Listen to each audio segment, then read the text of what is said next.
Hey, today we talk about psychological manipulations.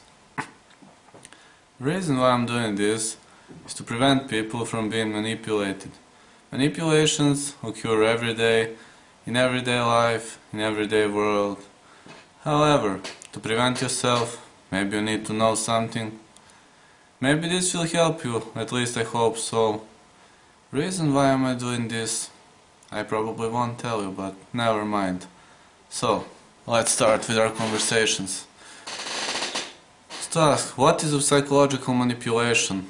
Psychological manipulation is a type of social influence that aims to change the perception or behavior of others through underhanded, deceptive, or even abusive tactics.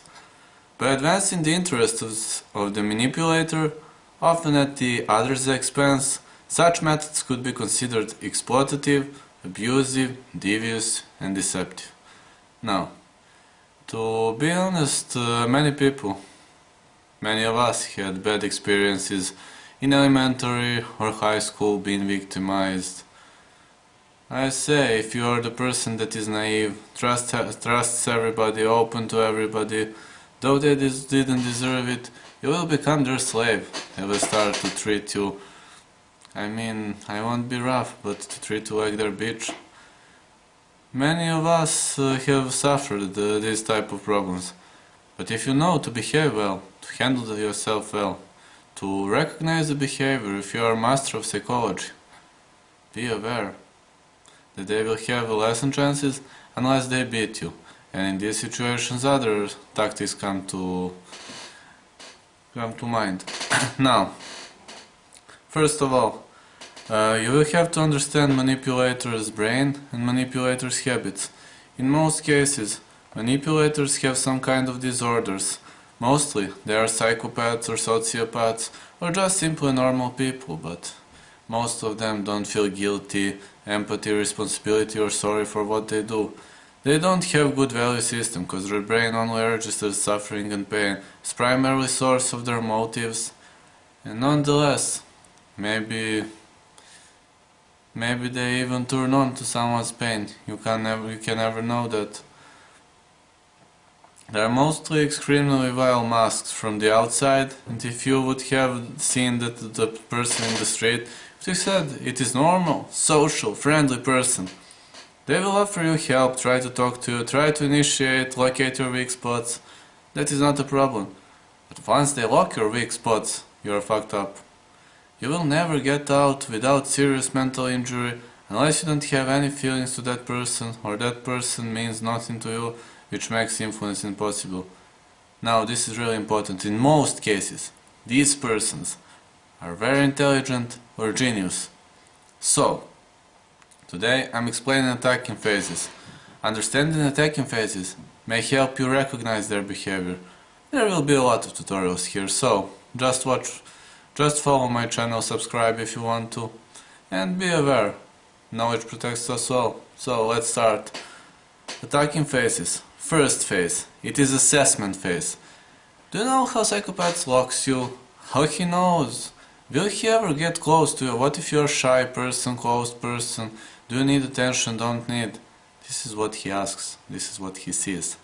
Some psychopaths are opportunistic, aggressive predators who will take advantage of almost anyone they meet, while others are more patient, waiting for the perfect innocent slave to cross their path.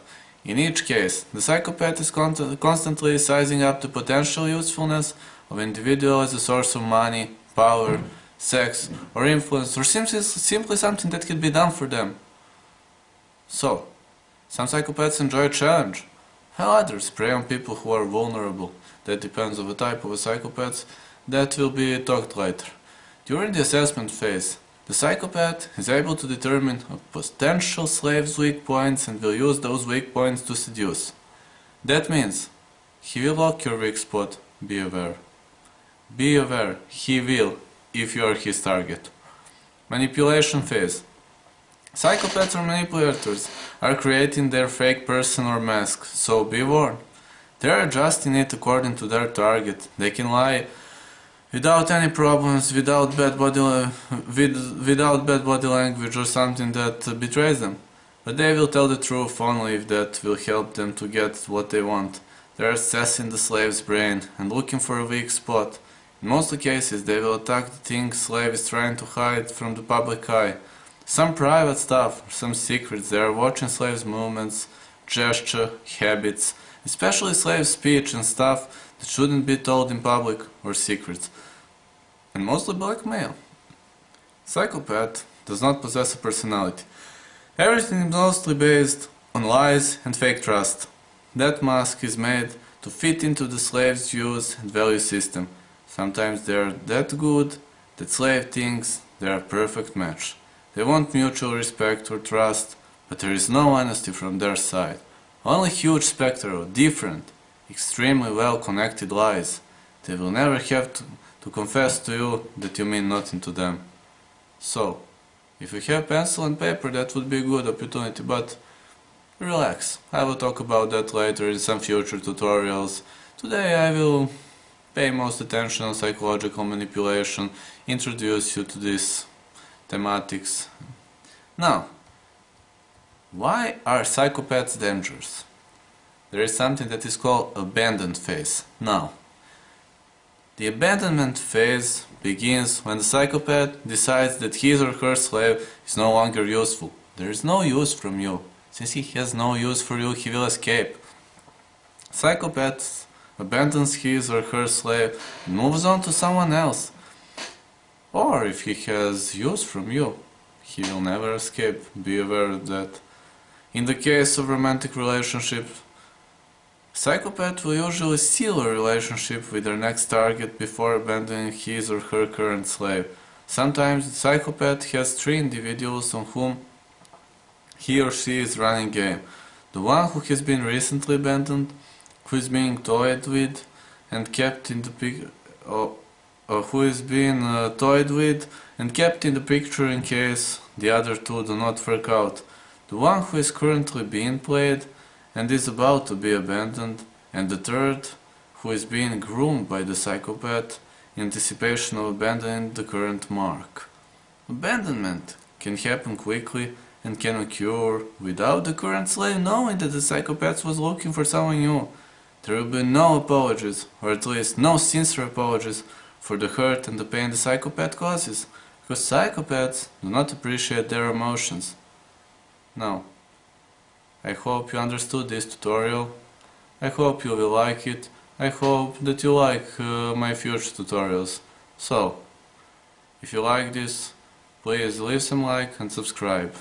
Thanks.